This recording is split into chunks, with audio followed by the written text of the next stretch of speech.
Let's talk about how to understand your customer buyer type, because once you know this, selling, communicating, marketing, all of that is going to get so much easier for your business.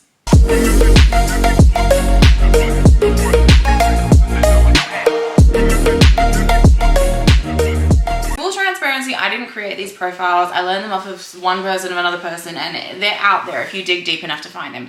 Basically though, learning about this changed my entire business.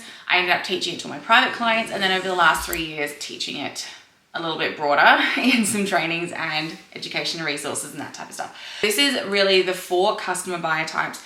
Knowing this is the foundation of all your marketing, all your social media, copywriting, how you have like a sales process and a flow for your clients. And knowing it completely changes the game for business owners, especially I feel like women in business, because it gives us direction and clarity and focus on who we're speaking to and how we're speaking to them. Essentially, the customer buyer types, there are 4. There are 4. There's probably a lot of different sub profiles underneath that, but for the majority, it comes into 4 brackets. There is analytical, amiable, expressive and assertive buyers. I actually do that in a different order. I think normally I talk about it. Amiable, assertive. Oh my God, stop, Shona. There's analytical buyers, there is amiable buyers, there is expressive buyers, and there is assertive buyers. And each of them has a different way that they like to process information, a different way that they like to make decisions, a different process and a speed at which they make decisions as well. And they are attracted to different things on social media. Making a purchase means something different to all 4 of those buyer types. That's why it's so important to know them. And coming from someone who has fucked this up for so long, trust me that this can be, I think, one of the main reasons that you are actually putting a lot of content out there and you're not seeing sales and it's not actually translating into inquiries and leads and people buying from you, is because your content is actually completely repelling and pushing away your customer buyer type that would actually take action and make a purchase with you. This is where I see so many business owners get really confused. It is probably the #1 thing that testimonials come through from the masterclass on this, where people are like, oh my God, I have wasted so many years doing this wrong. Let's talk about it in a bigger way, because I want you to spend less time fucking this up than I did, pretty much. Now, I'm gonna take my jacket off because this feels very swish swish. Even though I'm warm, I don't want it to fuck up the audio. So let's take it off. I do have to figure out how to connect my podcasting mic to this camera, because I have my podcasting mic and I've even got the fluffy thing to go on it. Where is that? Fluffy little hood bit. But I have not actually had time to sit down and figure out connecting one to the other with all the right cords and stuff. So I will get there. We'll get there.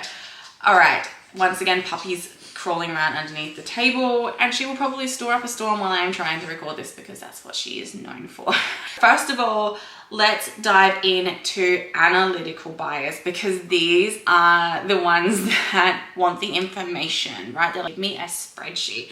Analytical buyers are really, really logical. They're very detail focused. They'll be the type of person that wants to ask questions. They want to seek clarification. They want to understand something deeply before they make a purchase. They prefer to make decisions based on facts, based on data, based on information that they have gathered. And there's nothing wrong with that. It's just like, if you are selling and it's all based on emotion, and just dive in, and if it feels good, analytical buyers are going to run the opposite direction, right?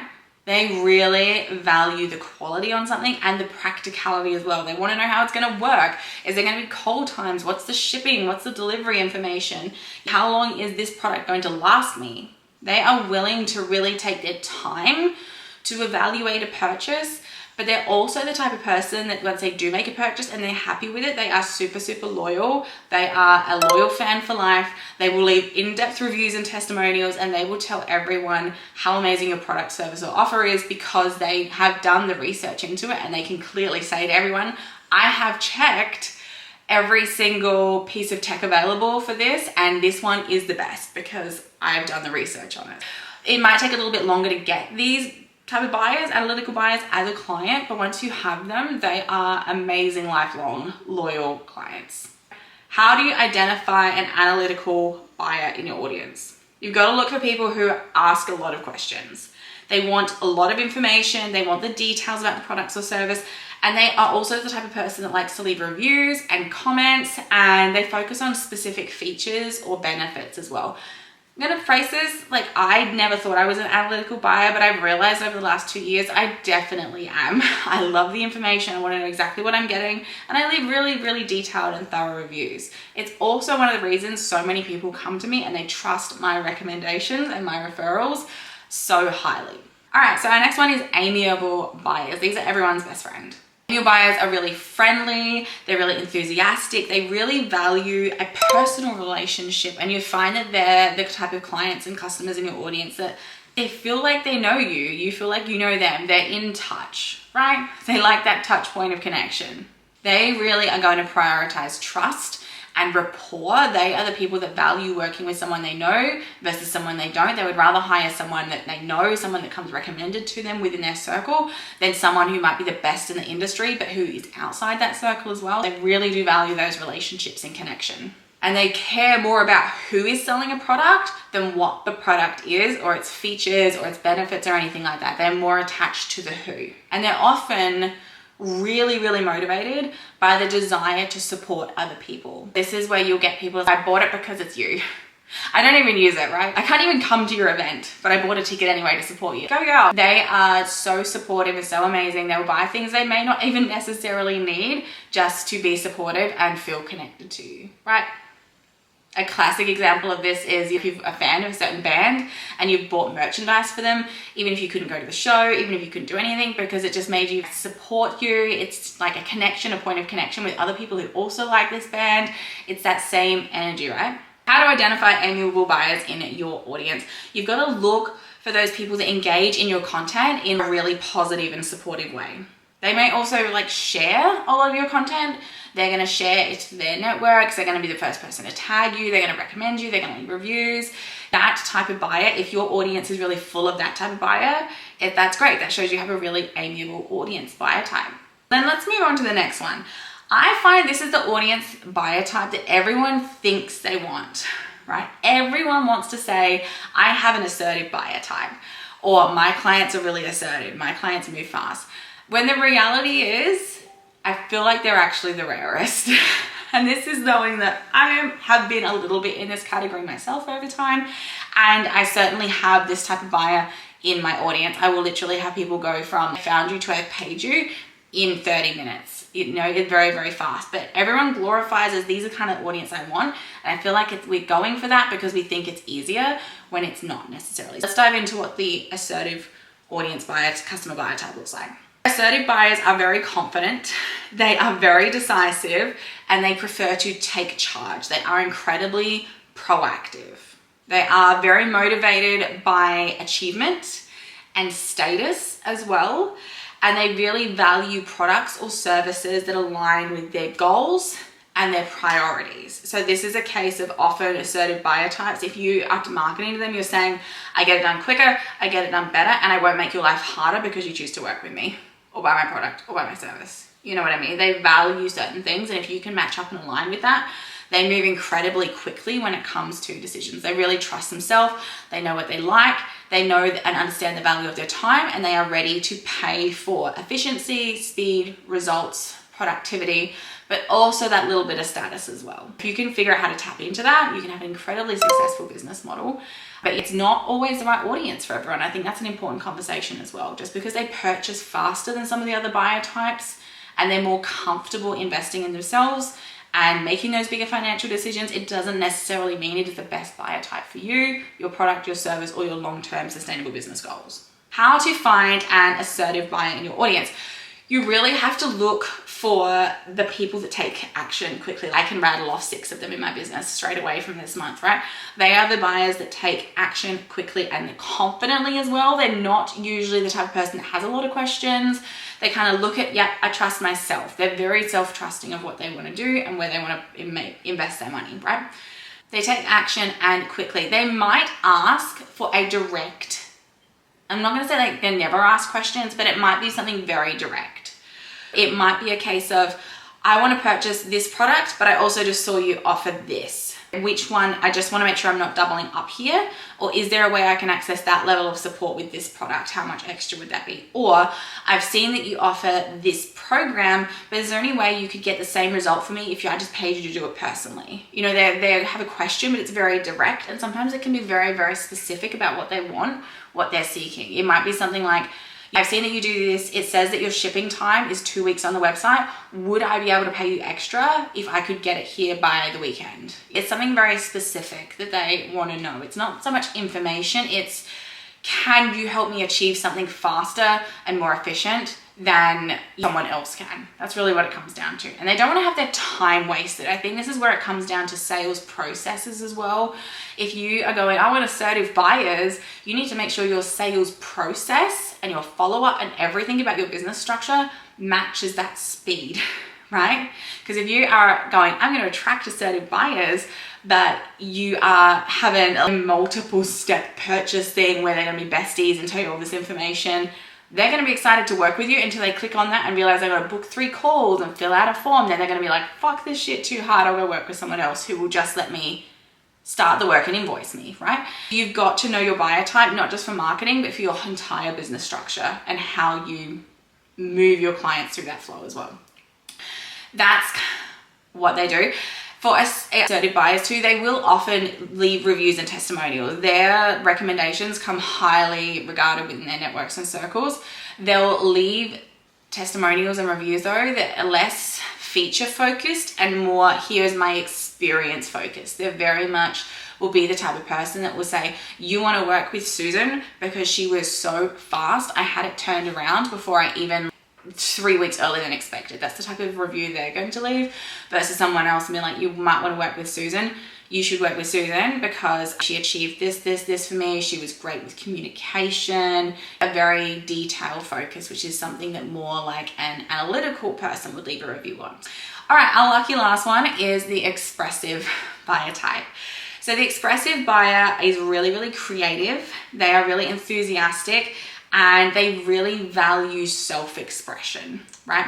They prioritize experiences and aesthetics, and they really have an emotive way of connecting with brands, and it's also expressing themselves. So they prioritize those experiences and emotions over practicality and over price. This is where it's like, I will drive an hour and a half out of my way to go to the really, really cute cafe that has the aesthetic green tiles and the vibey thing, and the food might be shit, right? The food might be shit, and I've driven all that way and it's overpriced, but the whole thing was a vibe, so it's fine. You know what I mean? That's the type of thing you've got going for you. To identify an expressive buyer, it is really, you've got to look for the people who engage with your content in a really visually expressive way or a highly emotive way. They're also going to probably be sharing a lot of stuff. They're big on the sharing, especially if your brand fits their aesthetic. They are going to be big on sharing your content because it's going like, look at this brand. I'm like this brand. This brand values this or looks this certain way, and I resonate with that. And so I'm going to share that with my audience. So you also know, like, I'm a cool kid and I'm with that brand, right? This is the type of brand that I like.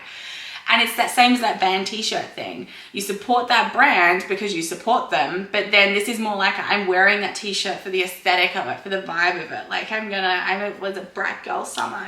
I'm gonna wear this style and this aesthetic. And this is where, if you have been told, build a personal brand to be really messy and show all your laundry and washing in the background, and don't worry about a beautiful Instagram feed, chances are that type of advice is coming from someone who has an amiable or an analytical audience, right? Because an expressive buyer does value aesthetics. They do want to be connected to someone that they either aspire to be like or relate to that same type of energy. And, you know, they are looking for to be inspired and motivated and connected rather than related to. That's why it's always like, take this advice online with a grain of salt, because it's going to be so nuanced to your specific audience, your goals, your business model. And that's where I see a lot of people flip the switch and end up working so hard, but working in the wrong direction and directly repelling their ideal clients, right? And that's such a clear case of, you've got an expressive buyer, wants beautiful things. They want a beautiful sales page experience.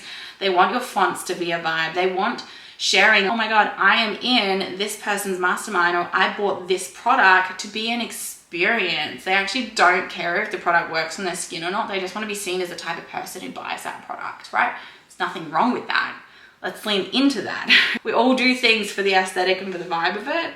It's finding out whether your audience does that or not, so that you can lean into it with them and give them what they need to be able to make a purchase and be excited about being involved in your brand, right? Understanding your customer buyer types is absolutely pivotal to business. You cannot build a successful business, I feel, these days without understanding this on some level, because it is key to tailoring your marketing strategy and your messaging. If you can recognize the characteristics of each of these buyer types, then you can effectively cater to their preferences, their needs, their experience that they're desiring, and the way that they make decisions as well. And that is really key to increasing sales, increasing your audience, increasing your lifetime customer value, and really leveraging all the effort that you're putting into building a business, which ultimately just fosters a much stronger connection with your audience and stops you trying to just throw spaghetti at the wall and see what fits, right? Knowing this really gives you clear direction on what your buyer type is expecting from you and what they need from you. And so it's like, okay, cool, I will just do that for you. I will give you what you need, create a stronger connection, which in turn grows your business so much easier and with way less confusion than you probably had before. Let me know if this lands.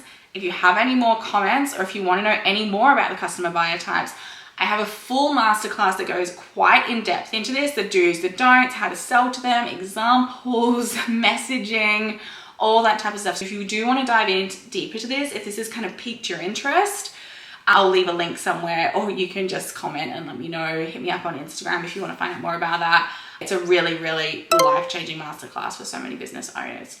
If you want to dive in more, that's where you need to go.